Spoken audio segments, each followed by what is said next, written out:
अस्सलाम वालेकुम नाज़रीन, शहर इक़दार इस्लामाबाद से मैं अदनान याकूब हूँ। इस वक्त मैं इलेक्शन कमीशन ऑफ पाकिस्तान में मौजूद हूँ, जहाँ पे तहरीक इंसाफ का वफ़द इलेक्शन कमीशन से मिलने के लिए आया है। आज जुम्मे का दिन है। तहरीक इंसाफ के लिए बहुत अच्छी खबरें हैं। एक तो सुप्रीम कोर्ट की सारी कार्रवाई का अहवाल मैंने आपके सामने रखना है, जहाँ पे इमरान खान और शाह महमूद कुरैशी की जमानतें मंजूर होने की खबरें तो आपने सुन ली, लेकिन कमरे अदालत में जिस तरह जजेस साहिबान ने सवाल उठाए और जिस तरह बखिए उधेड़ करके साइफर केस की टांगे तोड़ के रख दी, और जिस तरह पिछला जो प्रोसिक्यूटर थे जिन्होंने 2 लोअर कोर्ट्स में जिस तरह दलाइल दिए, इस्लामाबाद हाई कोर्ट के फैसले पे जिस तरह सुप्रीम कोर्ट ने कहा कि हम तो हैरान है कि जो इस्लामाबाद हाई कोर्ट है उसने तो जमानत के केस में अपना फैसला सुना दिया है। इसके अलावा जजेस ने जो सवाल उठाए और जो प्रोसिक्यूटर थे जो भी दलाइल या जवाब देते थे उसके ऊपर कह के लग जाते थे कमरे अदालत में। और साइफर केस जिसको बहुत ज्यादा हवा बना के पेश किया जा रहा था, आज उसमें कुछ भी नहीं निकला और दलाइल देने के लिए प्रोसिक्यूटर के पास कोई चीज वैलिड चीज थी नहीं अदालत के सामने रखने के लिए। यही वजह थी कि बहुत सारे सवाल जिसमें अदालत ने कहा कि किसी मुल्क का क्या नुकसान हो गया, एक सियासी जमात को दीवार से लगा दिया, एक शख्स को अपने जेल में डाल दिया, उस साइफर में वो जो दफ्तर खारजा से निकला था वो वज़ीर आज़म के पास कैसे पहुंच गया, वो तो वज़ारत खारजा का जो था वो सारा मामला था। ये सारी जो कमरा अदालत की जो कुछ कार्रवाई मैंने आपके सामने रखनी है, जो बड़ी इंटरेस्टिंग है, आपको भी सुन के बड़ा मजा आएगा। दूसरा, जो इलेक्शन कमीशन को आज डायरेक्शन दी है लेवल प्लेइंग फील्ड देने के लिए, सुप्रीम कोर्ट में कल दरखास्त दी थी जो तहरीक इंसाफ की तरफ से, और सुप्रीम कोर्ट ने आज इलेक्शन कमीशन को वाज़ेह तौर पर हिदायत दी है कि 3 बजे जो तहरीक इंसाफ के लोग हैं उनके साथ बैठे हैं, उनके जो शिकायत हैं वो दूर करें, तमाम सियासी जमातों को लेवल प्लेइंग फील्ड दें। जस्टिस अतर मोइनुल्लाह ने यह भी कहा कि इलेक्शन कमीशन जाके जो अडयाला जेल में जाके अपनी समातें मुकम्मल कर रहा है, अपना कंडक्ट सही तरह नहीं कर रहा, लेवल प्लेइंग फील्ड नहीं दे रहा। इलेक्शन कमीशन किस चीज़ की अपनी ड्यूटियां सर अंजाम दे रहा है। पहले तो मैं जो लेवल प्लेइंग फील्ड की बात है उस पर कर लेते हैं, फिर जब इमरान खान और शाह महमूद कुरैशी की जमानतें क्योंकि 4 घंटे दलाइल होते रहे और जो अदालत ने सवाल उठाए वो बड़े इंटरेस्टिंग है, जिसपे बहुत सारे लोगों की जो माजी के बयान थे वो धबरदोश हो जाएंगे। लेवल प्लेइंग फील्ड पे अतर मोइनुल्लाह साहब ने कहा इलेक्शन कमीशन को कि आपका कंडक्ट कहीं से भी नहीं लग रहा कि आप साफ शफाफ इंतखाबात कराने जा रहे हैं। इसके अलावा उन्होंने ये भी कहा कि आप अटॉर्नी जनरल को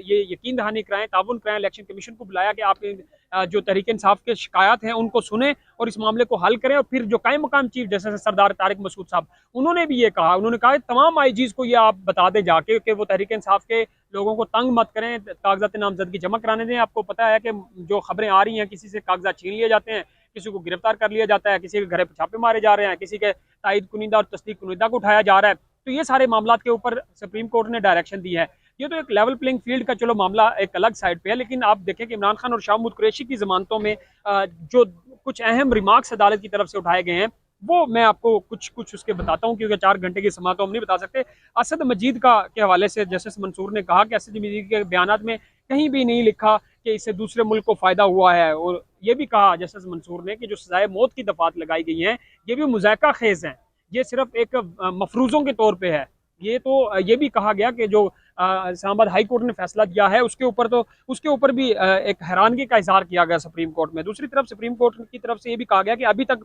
जितने भी गवाहान हैं, क्या उन्होंने बयान हल्फी दिए, कोई हल्फ उठाया है कि साइफर में चूंकि वो इमरान खान के खिलाफ वादा माह गवाह बने हैं या जो अपनी गवाहियां दे रहे हैं उसमें कोई किसी किस्म का कोई हल्फ है। फिर एक और बड़ी इंटरेस्टिंग चीज़ हुई, तो जो प्रोसिक्यूटर थे राजा रिजवान अब्बासी, उन्होंने कहा जी इससे दुश्मन मुल्क को फायदा पहुंचा है, भारत में साइफर लहराने पर बहुत ज्यादा वावेला हुआ। इसके ऊपर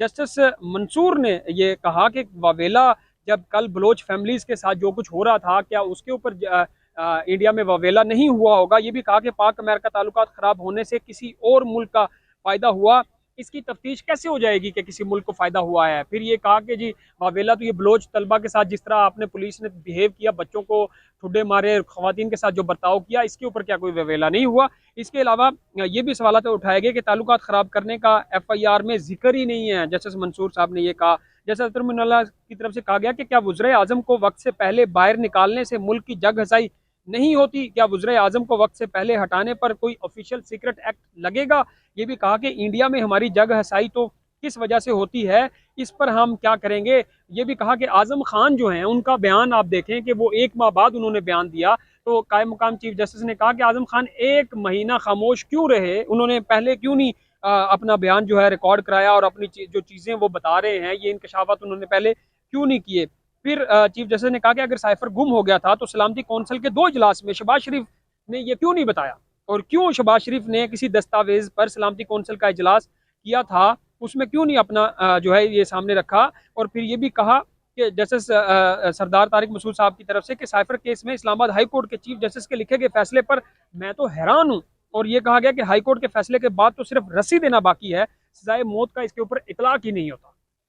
आप ये देखें कि जिस तरह के आज रिमार्क्स आ रहे हैं, जस्टिस अतर मिनुल्लाह ने फिर बड़े अहम, उन्होंने कहा कि जी आप 1970 और 1977 वाले हालात चाहते हैं मुल्क में, क्या निगरान हुकूमत आपकी जमानत की मुखालफत कर रही है? जस्टिस अतर मिनुल्लाह ने जो वकील थे इमरान खान के, उनसे पूछा। उन्होंने कहा जी हर दौर में सियासी रहनुमाओं के साथ ऐसा क्यों होता है? साबिक वज़ीर आज़म के साथ जेल से बाहर आने में कौन सा मुल्क का नुकसान हो जाएगा, कौन सा सोसाइटी का नुकसान हो जाएगा? मुल्क में इलेक्शन है तो एक जमात के जो सरबराह हैं वो मुल्क अगर जेल से बाहर आ जाएंगे तो फिर कौन सा ऐसा सोसाइटी पर उसका इम्पैक्ट हो जाएगा? उन्होंने कहा कि जी चेयरमैन पीटीआई जो है वो इस वक्त आवाम के हकूक का मामला है, अदालत बुनियादी हकूक की मुहाफिज है, साबिक वज़ीर आज़म पर जुर्म साबित नहीं हुआ तो वो मासूम है,